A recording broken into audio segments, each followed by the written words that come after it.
So I said everything is propaganda, and a lot of you did not agree with me. But let me explain.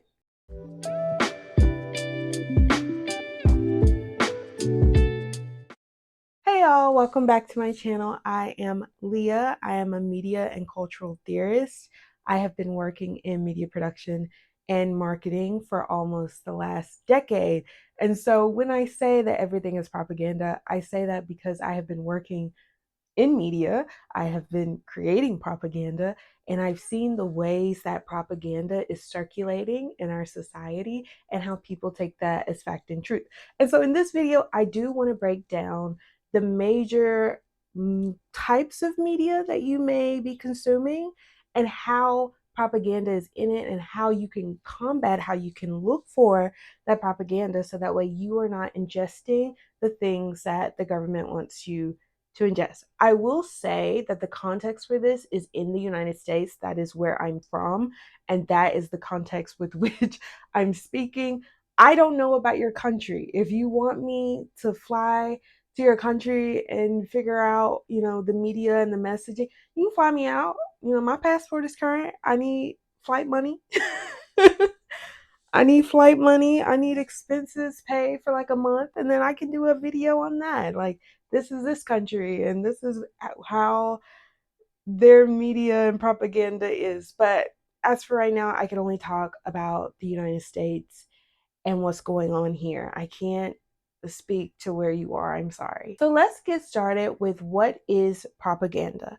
According to Merriam-Webster, propaganda is the spreading of ideas, information, or rumor for the purpose of helping or injuring an institution, a cause, or a person. It's not necessarily negative. And that's why a lot of people had trouble with me saying the word propaganda. It's not necessarily negative, and it's not just about language. It is about narrative and the function of a narrative and the agenda behind it. And so is propaganda in everything in the United States? Yes. And the propaganda is so effective that you can watch this whole video and discount everything that I say because you think, oh, the US isn't actually doing that. It's not that deep. It's not this. It's not that. That in itself, that belief in itself, is proof that the propaganda was not only effective, but you are ingesting it as truth. And that's really my problem. And that's really the thing that I want to break down.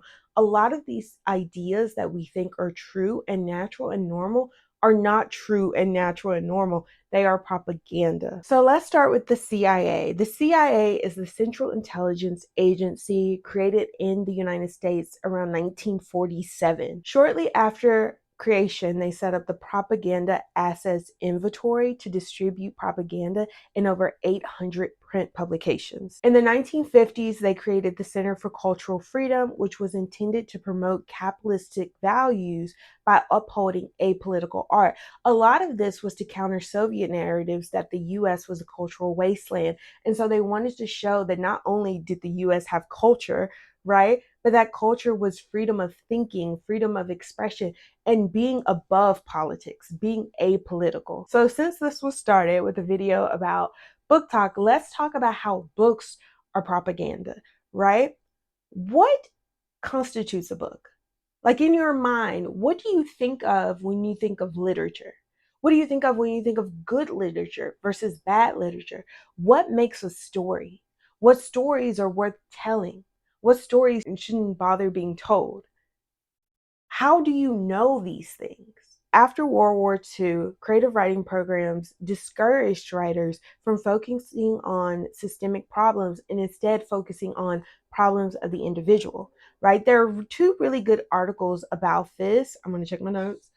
How Iowa Flattened Literature by Eric Bennett and Art for Art's Sake, the CIA's Role in Promoting Apolitical Art by Alex Lewis. I'm going to put those two in the description below, so if you want to read more, you can. So both of these articles detail how in the 1960s, the former director of the Iowa Writers Workshop was granted funds from the Farfield Foundation, which was part of the CIA Center for Cultural Freedom. And so the CIA gave this money to Engel as part of his mission for ideological indoctrination because they were afraid the Soviets were opening up a university in Moscow.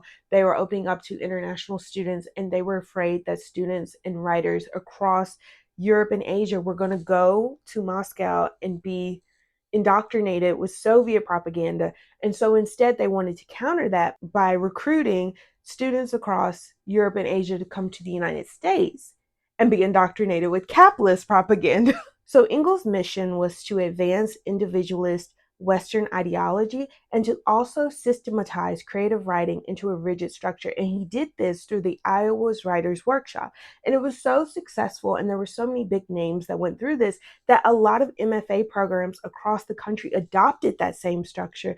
And so when writers go to their MFA programs to learn how to write correctly, right, to learn how to improve their craft, they're following this foundation that was funded by the CIA. So under this system, anything that is too abstract, anything that is too political is considered bad literature. Books are supposed to be politically neutral, or rather the politics of the book are not supposed to be front and center. We're supposed to be constantly guessing about the politics, which allows us to separate the art from the artist. And so for a lot of us, our idea of what literature even is has been influenced by the CIA. They have told us this is what good literature is, this is what bad literature is. And so for writers and for readers, your taste in what is even a good book has been influenced by the US government, right? You have not decided this is what makes a good book, this is what makes a bad book. The US government has told you that. And one example of that is that a lot of writers who went through the Iowa's Writers Workshop back when Engels was the director, back when he was implementing a lot of these things, we have to read those writers in our English classes, right? We are told this is good literature. And that is the standard by which we all have to adhere to. Standard that we all as readers have to aspire to and be like, oh, this is not quality literature because this is not what I have been told is good literature. Standards as writers that we have to aspire to. And if our writing does not reflect those things, we are bad writers. There's this book by Lynn Castillo called How to Read Now. I love that book. She also has an article that's like how we need to address the rot at the root of publishing. And she talks about this a lot. Like the standard that has been set for a lot of us is white, male, middle class, straight, all of these things. And so that is something that readers are constantly expecting to read from, that position of white, male, straight. That is something writers are constantly expected to write from. And for a lot of BIPOC authors, that is not our natural. That is not our normal.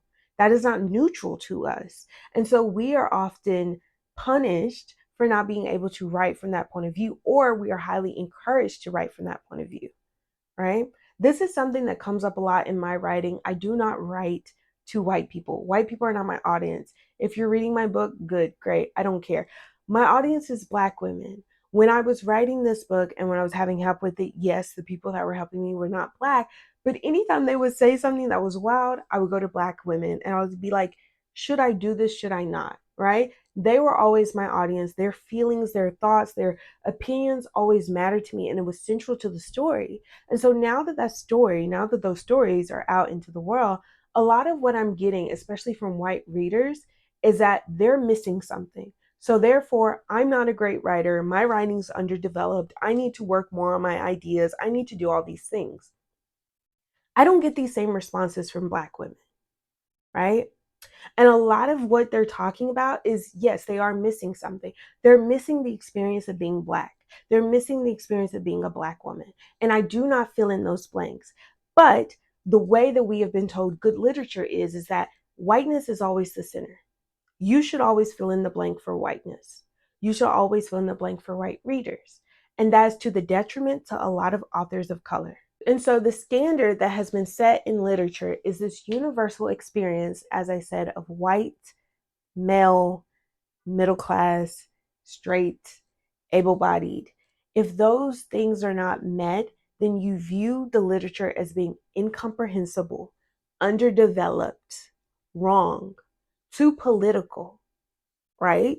And so that is what I'm saying when I was like, everything is propaganda and you have to be really careful of the things that you're consuming. A lot of the backlash that I got in that video were really people with surface level arguments of, you don't understand that art is allowed to. I do understand that, right? I do understand that art is supposed to push back against culture. What I'm saying is this isn't. This is the status quo. I do understand that I do understand what feminism is. I understand what feminism is. I understand what kink is. I feel like a lot of people that were saying that have never read anything that I've written, because I've written about both. I've written about feminism. I've written about kink. I understand that.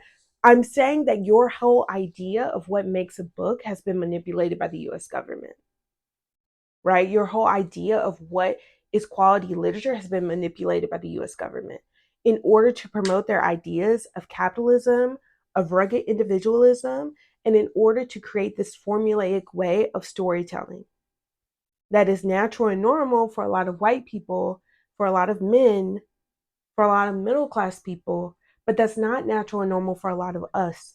And so, what that does is naturally exclude those of us who are not part of that. That is what I'm saying. I'm saying the whole structure of the books that you consume are propaganda. We haven't even got into the material yet. I'm just telling you what you think of a book is already propaganda, has already been controlled and manipulated by the US government. That's what I'm saying. That's what I'm saying. A lot of the other texts were superficial. I need you to get deeper and I need you to think deeper, right? As we go into the news tells the truth, but they manipulate facts through framing.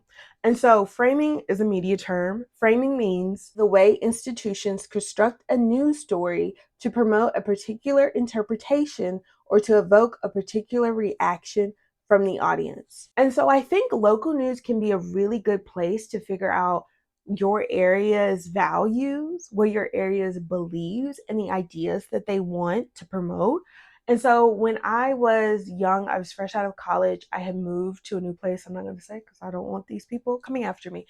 I moved to this place and I had watched the news every day for a week. I watched an hour of local news every day for a week because that was what I was doing. You know, I had been trained that this is a way to see what is going on in the community, not just see what's going on in the community, but to see where their values and their priorities lie, right? And so, in an hour news cycle, at the top of the hour, I had noticed that breaking news, the most important news, that goes there because when it's the 5 o'clock news, people are going to tune in at 5 o'clock to watch it, right? And they're going to see up until when they don't want to see anymore, whether that's weather or sports or whatever. So, top of the hour, breaking news was about how these teens, these black teens at the local mall, were stealing purses. That was breaking news. Breaking news were about how these Hispanic people were burglarizing houses. That was the most important news in this community, right? Then we have weather, we have sports, and then there were 2 days in a row at the bottom of the hour, they showed that someone was going through killing people, killing elderly people. And so far, he has gotten away. And the description they had of him, middle-aged white man, at the bottom of the hour. And I'm like, I feel like I feel like this is the most important news. Why is this at the bottom? Right? But the framing of this is telling a story. What story is being told here? Right? We're seeing darker skinned people, we're seeing black people, we're seeing Hispanic people being at the top, being told, oh my gosh, look at these criminals. And when a white man is committing murder, it's at the bottom of the hour. What is that saying? Right? We're seeing property crime being more important than the loss of life. What are the values of that? What is the function of these narratives? When we see that property crime is more important than the loss of life, then we can start to see how a community can be more upset that a flag is being burned than a human being. We could start to see how community is more upset that guns are being taken away than people are being slaughtered by them. We could start to see these things, right? When we criminalize darker skinned people for less violent crimes, right? Snatching a purse is not the end of the world. Someone breaking into your house is not the, especially when they don't kill you, it's not the end of the world, right? It will shake you up. It may traumatize you a little bit, but you're still alive. That's very different than loss of life. And so we create this narrative that darker skinned people are criminals. Such dangerous criminals that it is at the top of the hour. It is the most important thing that you need to be ingesting. And what does that narrative do? Especially in places like the United States, right? So when we see darker skinned people being criminalized for less violent crimes, when they go to jail, it's like, oh, that makes sense. They're criminals. When they're getting shot down by police, oh, that makes sense. They're criminals, right? And because this is the United States, that also has a function. When they go to jail, we have the 13th Amendment, which quote unquote abolished slavery, but it didn't. It abolished slavery unless there's a punishment for a crime. And so the news is trying to tell you, hey, Black people are criminals. And you start to believe, hey, Black people are criminals. And so when you see bad things happen to Black people, it makes sense to you because Black people are criminals. And when they're subjected to slave wages in prison, that's what they get for being criminals. When you see someone destroying public property, right, and you want them dead, it's because the news has told you destruction of property, theft of property is more important than the loss of human life.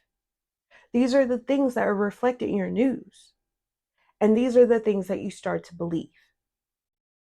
Okay? I feel like it's more subtle on the local scale than it is on the 24 news cycle. The 24 news cycle has to rely on stereotypes and sound bites and sensationalism in order to keep you watching. And so I think a lot of other people are like, oh, of course, the 24-hour news cycle is exaggerating things and they're doing hyperbole. But local news is doing it on a smaller scale as well, and it's doing it in more subtle ways, which makes it more harmful because you're less likely to ingest that as propaganda and you're more likely to see it just as fact. Broadcasters are making conscious choices about the language they use and how they describe events in order to solicit a reaction in you. The stories that they're telling is filtered through a particular perspective in order to get you to care.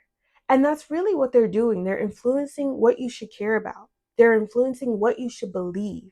They're influencing how you should think. That's why a story can be told many different ways based on the institution's own ideas, values, and agenda. This is why it's very important that you should be able to clock these things and be like, wait a second, they want me to believe this that is not true.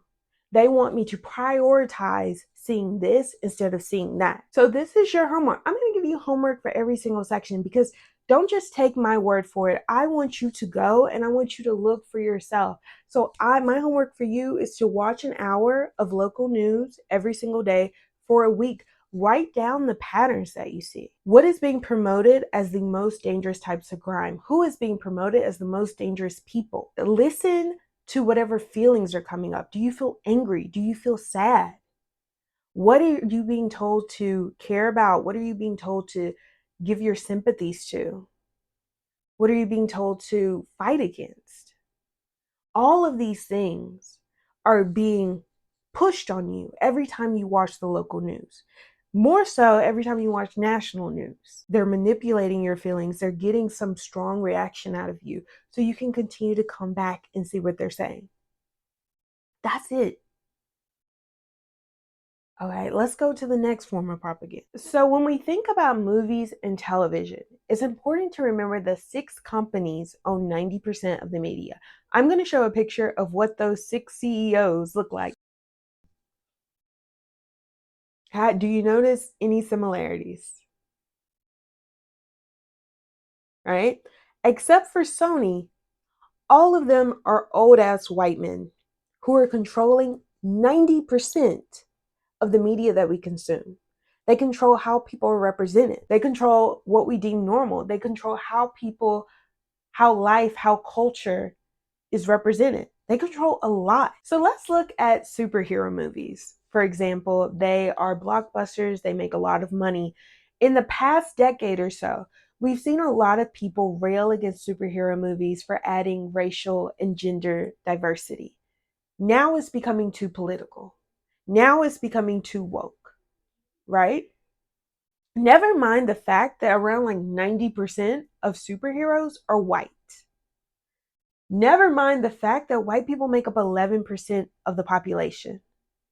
What function does it have for a minority of the population to be seen in a majority of superhero movies, right? What does that say about who gets to be a superhero and who doesn't? What does that say about whiteness and what does that say about power? Especially when we see superheroes following their own rules, doing their own things, but it's for the betterment of society, right? They can be mavericks, but for the betterment of society. Women and people of color can't, right? This is a downfall. This is a woke disaster, but white men can. What is it saying? So when we look at media, when we look at TV, when we look at movies, we have to be really careful about the things that we consider natural, the things that we have rendered invisible in our minds, because those things are the most dangerous. Those things are the propaganda. That is what I'm saying. Those things are the propaganda. The things that you are like, oh, I've been told 100 times that this is the way it's supposed to be. So it's just the way it's supposed to be. This is the natural order of things. I'm saying the natural order of things have been manipulated. 6 media companies are controlling what we should care about, what stories are worth telling, where our priorities should lie. That is a problem. So the backlash that we see to a lot of the changes that Marvel and Disney are making has to do with this apolitical, invisible standard created by the CIA's Center for Cultural Freedom. Some things in media are just normal and right, while other things are too political. But who gets to decide this, right? Why is a black girl being a mermaid, being a Disney princess, why is that too political? But not a fat drag queen being the villain, right? Why, when fat people are villains, when queer people are the villains, when people of color are the villains, when disabled people are the villains? Why is that natural and normal? But when queer people and disabled people, people of color, fat people, when these people are the protagonists, when they're the good guys, when they're the heroes, that's a problem now. Why is it a problem? Why is that political? But the other thing is not. The other thing is natural. The other thing is normal. That is what I'm saying. That is propaganda. The fact that you think this thing is normal, the fact that you don't even look at this thing, that is proof that the propaganda is working. That is proof that the propaganda is effective. And that is proof that we as a culture has absorbed this propaganda and made it invisible. And so I'm pointing that out. I'm pointing out your natural and your normal, because your natural order of things is that black people, dark skinned people, already the villain. Queer people are already the villain. Fat people are already the villain. Disabled people are already the villain. Poor people are the villain. That is your natural order. And so anything that goes against that is automatically seen as political. And in a world where the CIA wants you to think that things are apolitical or things don't have politics, that matters. Because that goes into our next form of media. So music operates on narratives, and these narratives have a function and they can influence you. Spotify just released their rap, and I love seeing the memes where it's like you can tell my emotional state based on what I was listening to.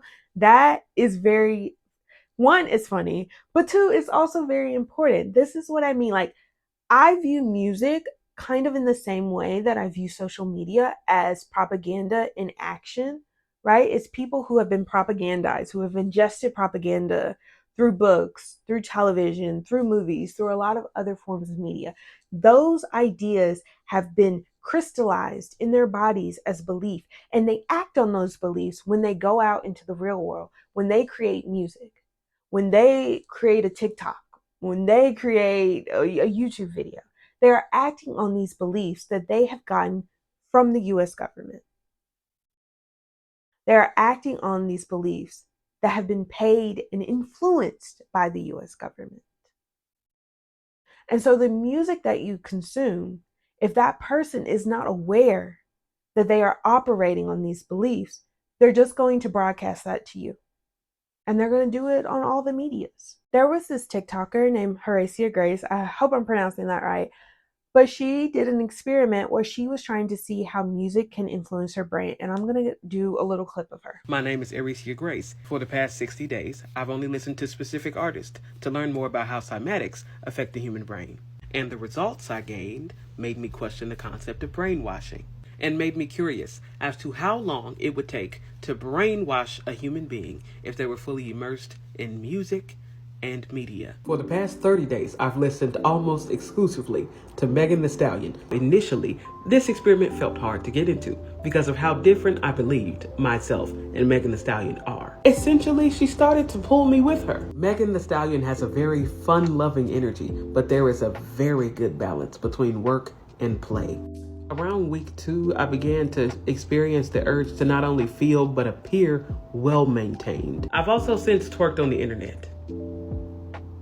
I didn't see that coming. Overall, I can say I had a great time doing this experiment. And if you found yourself looking for a boost in confidence or just a push in the direction of a glow up, I'd recommend it. So through this experiment, she analyzed the way that lyrics, music, and the intent of the artist influenced the way that she acted, the way that she thought, the way that she behaved. And she came to the conclusion that music can be used to brainwash people. And this is something that I came to the conclusion years ago in 2016. I grew up early 2000s listening to Eminem rap about wanting to beat up his wife all the time. And I'm 20, 21, rapping about beating up women. And then I think first, I'm like, why am I rapping about beating up women? Because it sounds nice, right?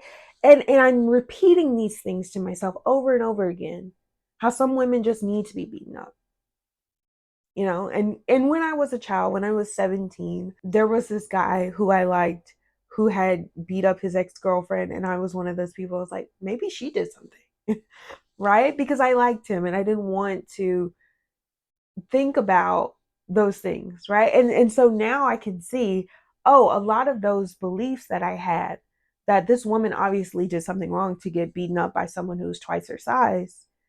A lot of those beliefs I had were influenced by the media that I was consuming that said, oh, some women deserve to be beaten up and murdered.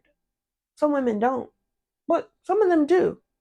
And so I was using that to justify the things that I was seeing in my everyday life. I was also listening to a bunch of white artists in 2015 and 2016 who thought that saying Black Lives Matter was too much, right? They thought that those kinds of things did not matter and we should focus on things that did matter, because being 3 times as likely to be shot and killed by the police than a white person, not that important. But buying tickets to my concert is. And so in 2016, I made the conscious decision to stop supporting these artists, to stop listening to what these white people were saying, stop listening what these men were rapping and talking about, and instead listen to Black women. And it completely changed my life. And I do not mean that lightly. It changed the way that I saw myself, right? It changed the way that I talked to myself, because no longer was I dabbling in the inner worlds of people who did not look like me. I was finally listening to people who did, and people who felt equally as unheard, and people who understood what it was like to live the life that I live, right? I started to not feel alone anymore because I was surrounding myself with narratives that supported my marginalized experience. Because I don't live the experience of the dominant culture, right? And it can be very isolating when you have media that constantly reflects that, when you're on the outside constantly looking in. And so for the first time, I'm experiencing media from people that look like me, people who are doing all of these different things, right? I listen to tons of different genres: indie music, R&B, rap, hip hop, country, gospel, indie, everything. I listen to everything. But what I noticed through changing my listening habits was that my sympathies often lied with white people and with men at the expense of Black women. But by shifting to the lived experiences of other Black women, I was able to create a world where I belonged, right? And that's so important, especially when you are a marginalized person, to try to find media where you are represented. I do this with my social media as well. I curate my social media to follow people, and I do follow people of different voice. I think a lot of people make the mistake of thinking if I just follow Black people, I'm only listening to one type of opinion and idea, and that's not true. Black people are not monoliths. We say that all the time, but then every time a Black person doesn't do a Black thing, all of a sudden it's like, you're not Black anymore. What happened to Black people are not monolith, right? Black people are not monolith, and Black people do so many amazing creative things. I can read in every genre. I can listen to every genre of music. I can do everything in the world and never once step away from Blackness. That I think is pretty incredible. But this idea that because it is not white, because it is not male, because it's not middle class, I'm lacking something. I'm missing out on the fullness of life. That is an idea that was funded and implemented by the CIA. That is what I'm saying. That is what I'm saying. And so, anyway, if you are interested in trying an experiment like Horacia Grace's, you can do that. You can listen to one artist, maybe an artist of a genre that you don't listen to. If you are someone of a dominant identity, maybe listening to someone from a marginalized identity for a month, see the way that it changes your brain, see what thoughts come up, see what feelings come up, see what habits you develop. Right? If you're someone that mainly listens to music with words, listen to classical music, listen to orchestral music, right? Listen to a different genre for a month and see what happens. So, this was just a quick and dirty intro to media literacy. I hope it was helpful for you.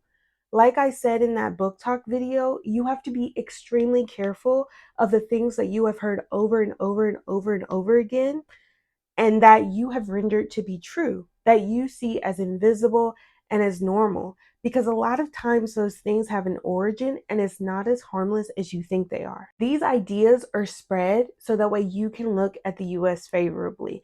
And sure, the US claims to support intellectual freedom, right? Which is why I am able to create this video. But the US also knows that their propaganda is so effective that a lot of you will watch this entire video and will be convinced that I am wrong, will be convinced that I don't know what I'm talking about, that it's not that deep, that the US can't possibly do all these things, that I just hate white people, that there's some other reason going on, right? But that is just proof that the propaganda is effective, that it has been crystallized in your body as a core belief. And yes, it is very uncomfortable to have to face the fact that you have been manipulated, that you've been brainwashed. I'm constantly dealing with these things, right? I also have crystallized beliefs that when people tell me something that goes against it, I want to attack them. But instead, I have to sit, I have to think, what is this belief and where did it come from? Is it even mine? Because 9 times out of 10, it's not. 9 times out of 10, it is the things that I have been told that I should believe in, so I do, right? And it's very uncomfortable work. It is very hard work. It's very difficult work. That's why a lot of people don't do it. That's why a lot of people rather fight and tussle than actually think, because it's very hard. It's very life shifting to have to reckon with the fact that you have been manipulated through all of the media that you consume. And again, if you are still at the end of this video and if you think it's not that deep, I challenge you to go on a 24-hour media fast. No music, no social media, no books, no movies, no television, 24 hours, no radio, none of that. See what happens at the end of that 24 hours. See if you can make it, because a lot of people can't even make it, right?